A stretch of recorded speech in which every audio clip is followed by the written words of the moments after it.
नमस्कार दोस्तों, स्वागत है आपका आपके अपने यूट्यूब चैनल में। एंड गाइस, जैसा कि आपको पता है हमारी सीरीज़ चली हुई है। तो आज का जो हमारा साइकोलॉजी की नेक्स्ट थ्योरी है वो है एरिक एरिक्सन की। ओके, प्रीवियस में हमने हमारे पास सिगमंड फ्लूइड की थ्योरी आई थी, उसको स्टडी किया था। थ्री थ्योरीज जो हम आपके साथ यहाँ पे स्टडी कर चुके हैं, अटैचमेंट थ्योरी एंड प्याजे की थ्योरी। तो जो आज की हमारी थ्योरी है वो आई है इरिक इरक्शन की। थोड़ा सा हमने उस दिन इसके बारे में पढ़ भी लिया था कि इन्होंने आपके पास साइको सोशल डेवलपमेंट से रिलेटेड जो है थ्योरी को एक्सप्लेन किया था। ओके, एंड आपने यहाँ पे जो हमारे पास सिगमंड फ्लूइड की इस थ्योरी को हम पढ़ चुके हैं उस दिन। ओके, तो आई होप कि आपको ये सही से आ चुकी होगी, क्योंकि इसी से रिलेटेड जो है हमारे पास जो नेक्स्ट टर्म है वो अब यहाँ पे आने वाली है। चलिए शुरू करते हैं। तो Erik Erikson psycho social stage of development focus on the resolution of different crisis to become a successful complete person. इन्होंने एक इंसान की पूरी ज़िंदगी में कौन कौन सी स्टेजेस आती है, इन्होंने उस पूरी की पूरी स्टेजेस को एक्सप्लेन किया था। उन्होंने उसे 8 स्टेजेस में डिवाइड किया है, जो कि काफ़ी ज़्यादा इम्पॉर्टेंट है। ओके, सो फर्स्टली यहाँ पे थोड़ा सा इसका इंट्रोडक्शन है कि एरिक इरिक्सन ने कब तक काम किया था, कितना उनका लाइफ पीरियड था। एंड उन्होंने सिगमंड फ्लूइड की थ्योरी को भी मॉडिफाई किया था। ओके, क्योंकि वहाँ पे कुछ जो मिस्टेक्स थी, इन्होंने उसको मॉडिफाई किया था। ओके, सो इन्होंने काफ़ी अच्छी तरह से जो है एक्सप्लेन किया है ह्यूमन की एक सोशल लाइफ को, कि किस तरह से जो है ह्यूमन की सोशल लाइफ जो है वो आगे बढ़ती है, या ह्यूमन पर्सनैलिटी को इन्होंने काफ़ी अच्छे वे में एक्सप्लेन किया था। तो यहाँ पे इनकी 8 स्टेज जो है वो प्रेजेंट है। Include trust versus mistrust, autonomy versus shame और doubt, initiative versus guilt, industry versus inferiority, identity versus role confusion, intimacy versus isolation, generativity versus stagnation and integrity versus despair. तो आइए इनको थोड़ा सा डिटेल में स्टडी करते हैं। ओके, सो इन्होंने इसको किस चीज़ के बेसिस के ऊपर रखा था?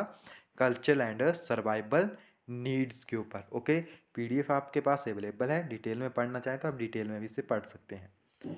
इनकी मेन टर्म है 8 स्टेजेस। तो आइए इन 8 स्टेजेस के बारे में जानते हैं कि इन्होंने इन 8 स्टेजेस में क्या क्या कहा था। ओके, इस टर्म को हम उस दिन पढ़ चुके थे। ओके, सो जो फ्लूइड थे, सिगमंड फ्लूइड थे, उनकी थ्योरी जो थी साइको सेक्सुअल डेवलपमेंट, उनको इन्होंने मॉडिफाई किया था। ओके, थोड़ा सा इन्होंने इसको और ज़्यादा मॉडिफाई किया था। चलिए जानते हैं इनकी थ्योरी के बारे में।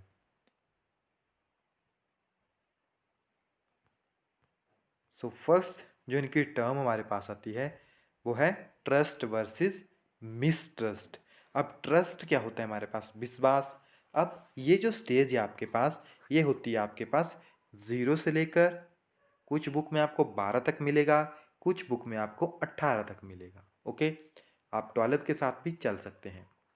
अब डिपेंड करता है आपको जो बुकलेट होगी, जब आपका एग्ज़ाम आएगा, अगर आपको एज पूछी होगी वहाँ पे क्या दिया हुआ है। ओके, बेसिकली 0 to 12 या 0 to 18 तक वेरी कर जाती है आपके पास।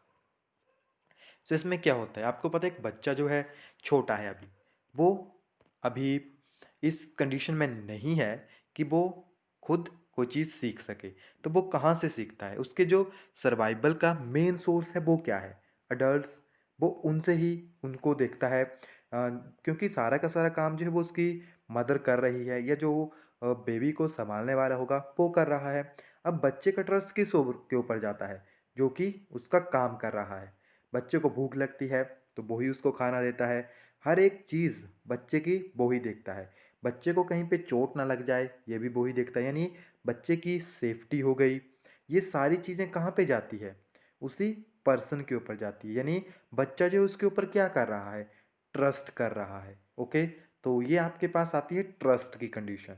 अब मिसट्रस्ट की कंडीशन कब आती है? जब वहाँ पे अनरिस्पॉन्सिबल बिहेवियर शो हो रहा है, यानी जो बच्चे को संभालने वाला है, ना ही वो बच्चे के साथ सही तरीके से बिहेव कर रहा है, ना ही बच्चा को सही टाइम पे खाना दे रहा है। सो इट मीन उसके अंदर अब एनग्जाइटी, फियर, मिसट्रस्ट की भावना पैदा होती है कि वो किसी के ऊपर अब विश्वास नहीं कर पाता कि वो मेरे लिए कुछ करेगा। ओके, तो ये फर्स्ट कंडीशन है उनकी, ट्रस्ट वर्सेस मिसट्रस्ट। ओके, तो सेकंड हमारे पास आती है ऑटोनोमी वर्सेस सेम या डाउट। अब इसमें क्या होता है हमारे पास, इसमें बच्चा जो है खुद को ट्रेंड करता है, स्पेशली फिजिकल ट्रेंड करता है। ओके, क्योंकि आपको पता है बच्चे के जो सेंसेस है उसके ऊपर पहले उसका कंट्रोल नहीं होता है। अब वो अपने आप को या अपनी बॉडी पार्ट्स के ऊपर कंट्रोल करना सीखता है एज टॉडलर। टॉडलर एज आपके पास आती है 1 to 3 या 2 to 3 भी आप कह सकते हैं, कुछ बुक में आपको 2 से 3 मिल जाएगा। Begin to explore the world, क्योंकि बच्चा अब चलना शुरू करता है तो वो संसार को देखना भी शुरू करता है। Okay, explore the world, they learn that they are control their action and act on their environment to get result. They began to show clear preference for certain element of the environment such as food, toy, clothes. वो उनके साथ interact करना शुरू करता है। And toddler main task is to resolve the issue of autonomy versus shame and doubt by the working to establish independently. This is the me do it, क्या मैं इसे कर सकता हूँ। यानी बच्चे के अंदर ये भावना आती है कि मैं इसे कर सकता हूँ या नहीं कर सकता। यानी ऑटोनॉमी, वो कर सकता है खुद। यानी शेम या डाउट, डाउट वर्ड इसलिए यूज़ किया कि उसे अपने ऊपर डाउट होता है कि मैं इस काम को कर पाऊंगा कि नहीं। For example, we might observe a building senses of autonomy in 2 year old child who want to choose their cloth and dress herself. क्या वो अपने लिए खुद कपड़े ले सकता है, क्या वो अपने ड्रेस को खुद चूज कर सकता है। Through her outfit might not be appropriate for the situation. Her input is such a base decision has effect on her senses for independence. Okay, तो इस टर्म को रिप्रेजेंट करता है।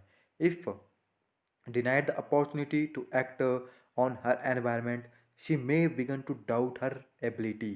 यानी अगर हम उन्हें खुद काम करने नहीं देंगे तो उन्हें अपनी एबिलिटी के ऊपर शक होगा कि क्या मैं इस काम को नहीं कर सकती या नहीं कर सकता। So this could lead to low self esteem and feeling of shame. आपने देखा होगा, अगर स्कूल में किसी बच्चे को अगर स्टेज के ऊपर कभी नहीं भेजा गया है तो वो आगे लाइफ में जाके भी उसे डाउट होता है कि मैं पता नहीं स्टेज के ऊपर कर पाऊंगा कि नहीं। बट अगर वो ही बच्चा अगर बचपन में गया होगा तो वो आगे जाके उसे कोई प्रॉब्लम नहीं होती है। तो यही टर्म जो है आपके पास यहाँ पे रिप्रेजेंट हो रही है, ऑटोनॉमी वर्सेस सेम। ओके, कि बच्चे को वो शर्म फील होगी। नेक्स्ट इसमें आपके पास आती है इनिटेटिव वर्सेस गिल्ट। तो इसमें आपके पास होता है पहल बनाम अपराध पूर्व स्कूल। ओके, या इस टर्म काफ़ी इस तरह से रिप्रेजेंट कर सकते हैं। इसको प्री स्कूल स्टेज भी कहते हैं।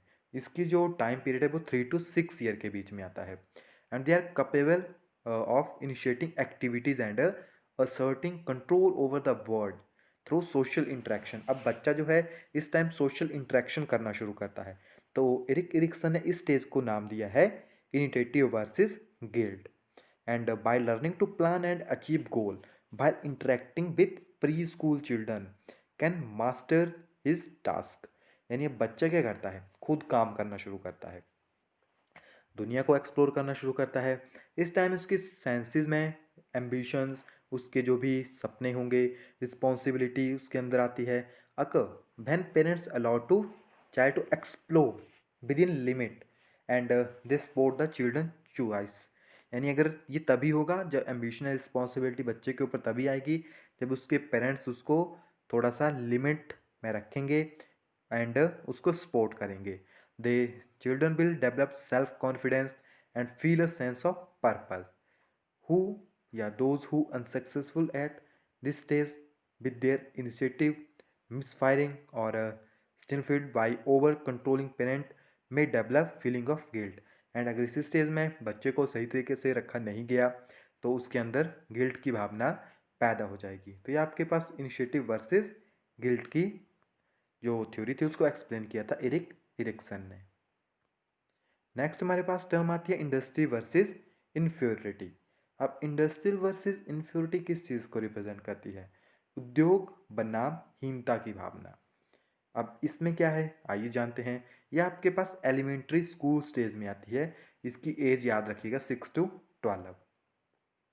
During the elementary school stage children face to task industry versus inferiority. अब इसमें क्या होता है, child begin to compare themselves.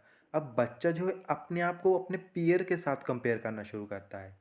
They either develop of senses of pride accomplish in their school work activities. आपने देखा होगा बच्चे काफ़ी ज़्यादा कंपटीशन करते हैं एक दूसरे के साथ कि वो मुझसे आगे क्यों है, मैं इससे आगे क्यों नहीं हुए ना।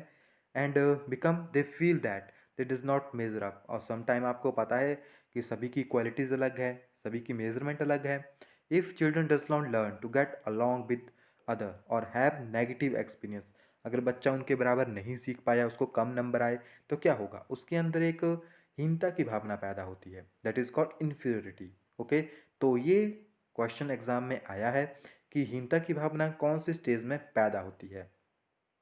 तो वो स्पेशली आपके पास अडल्टहुड और अडोलसेंट एज में पैदा होती है। याद रखिएगा 6 to 12 and adolescent and adulthood में ये स्पेशली पैदा होती है।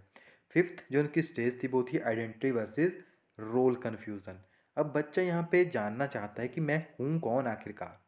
सो इन adolescent 12 to 18 children face the task of identity versus role confusion. According to Erikson, and adolescent main task is develop a sense of self.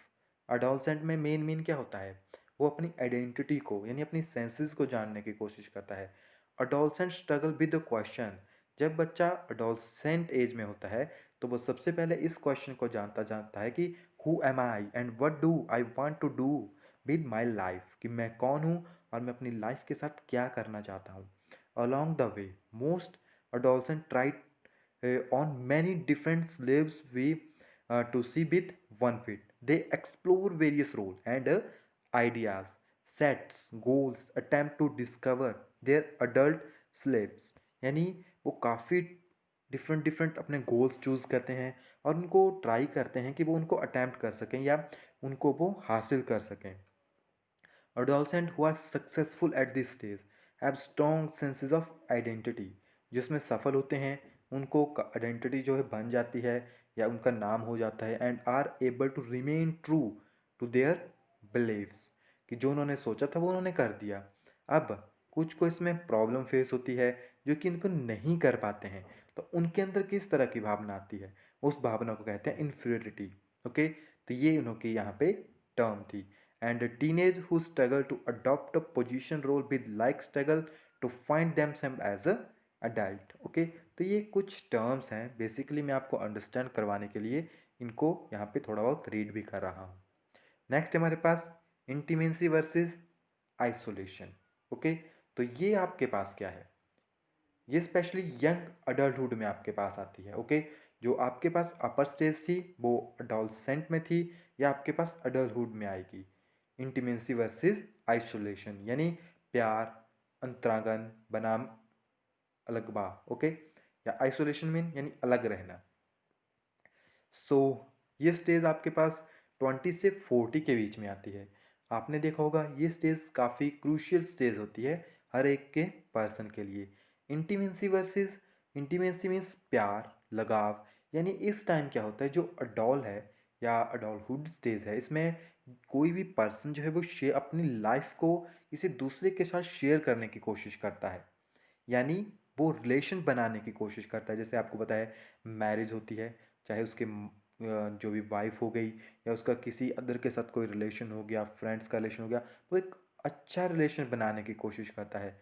वो क्या कहता है, we are ready to share our life with other, however if other stage have not be successful resolve, young man may have trouble developing and maintaining successful relation with other। तो अगर वो सही तरीके से हो गया तो सही है, एंड अगर उसके रिलेशन जो है अच्छे नहीं बने तो क्या होता है, तो उसके अंदर काफ़ी ज़्यादा लोनलीनेस, ओके, इमोशनल आइसोलेशन। आपने देखा होगा जिनकी मैरिज नहीं हुई है, स्पेशली जो करना नहीं चाहते हैं उनकी अलग बात है, बट जिनकी जो करना चाहते थे बट नहीं हुई है वो कुछ अलग तरह से रहते हैं, उनका बिहेवियर कुछ अलग होता है।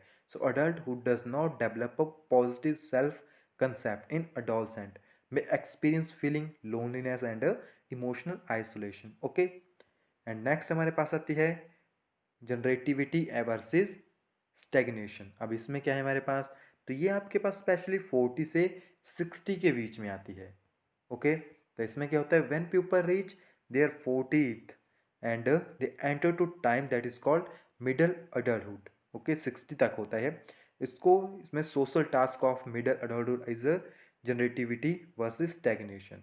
एंड जनरेटिविटी किस चीज़ को रिप्रेजेंट कर रही है, involve find your life work and contributing to develop of other through activities. कि आपने अपनी लाइफ में ऐसा क्या किया है कि जो दुनिया है उसको भी आपने कुछ दिया है, या आपकी वजह से उनको कोई चेंज पड़ा है, चाहे वो वॉलेंटरी हो गया, चाहे मैन्युफैक्चरिंग हो गया, एंड चाहे राइजिंग चाइल्ड हो गया. Okay, during this stage middle age adult being contributing to the next generation. इसमें क्या होता है कि अब हम नेक्स्ट जनरेशन को कुछ देने की कोशिश करते हैं, चाहे वो आपके बच्चे ही हैं, आप उनके लिए कुछ काम कर रहे हैं, उनको पढ़ा रहे हैं या उनको आगे ले जाने की कोशिश कर रहे हैं. अगर आपने उनको सही जगह के ऊपर सेटल कर दिया तो आप जनरेटिविटी यानी जनरेशन को रिप्रेजेंट कर रहा है generativity word. Okay, next generation को रिप्रेजेंट कर रहा है. Work with contributing positive to society. Okay, who does not master his task में एक्सपीरियंस स्टेगनेशन.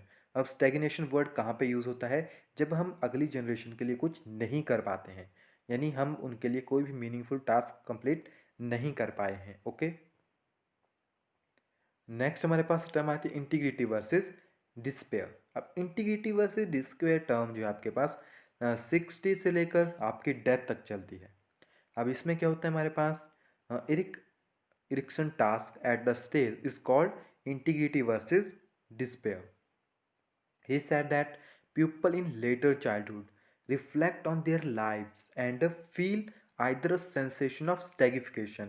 अब जो भी पर्सन थे जो कि स्टैगिफिकेशंस के साथ जूझ रहे हैं, जो कि अपने टास्क को पूरा नहीं कर पाए, और sense of failure. People who feel proud of accomplish feel a sense of integrity. और जो कि इंटीग्रिटी को फील कर रहे हैं, यानी उन्होंने अपना काम जो है सही तरीके से पूरा कर दिया है. Okay, however people who are not successful at this stage may feel as if their life has been wasted. तो इस टाइम जो लोग इंटीग्रिटी में हैं या जो कि अपने लाइफ को सही तरीके से पूरा नहीं कर पाए हैं, तो वो सोचते हैं कि हमारी लाइफ जो वेस्ट हो गई है. They focus on what what have, should have and could have been. Their face and end of their lives with feeling of bitterness, dispersion and despair. Okay, sorry, depression, not dispersion, depression and despair. Okay, तो ये terms है कुछ, उन्होंने अपनी पूरी life को अगर आप देखोगे तो हर एक पर्सन की लाइफ में केवल यही स्टेजेस होती है, और इन्होंने सही एकदम अच्छी थ्योरी यहाँ पे दी है, एंड काफ़ी इंटरेस्टिंग थ्योरी है. आप भी इसको थोड़ा सा अपनी लाइफ के साथ रिलेट कीजिएगा, क्योंकि तकरीबन आपकी एज भी 20+ तो होगी. तो कितनी स्टेजेस तो आप भी पार कर चुके हैं, तकरीबन 6 स्टेजेस जो हैं आप पार कर चुके हैं. पार तो नहीं कहूँगा, 5 आप कंप्लीटली पार कर चुके हैं. तो आपने भी उन सभी चीज़ों को फील किया होगा. तो ये थ्योरीज आपको काफ़ी हेल्पफुल होगी आपकी लाइफ में भी और आपके एग्ज़ाम्स में भी. ओके, तो इस थ्योरी में केवल इतना ही है. नेक्स्ट में हम कोलबर्ग की मॉरल डेवलपमेंट थ्योरी को स्टडी करेंगे. सो मिलते हैं नेक्स्ट वीडियो में, तब तक के लिए thank you, have a nice day.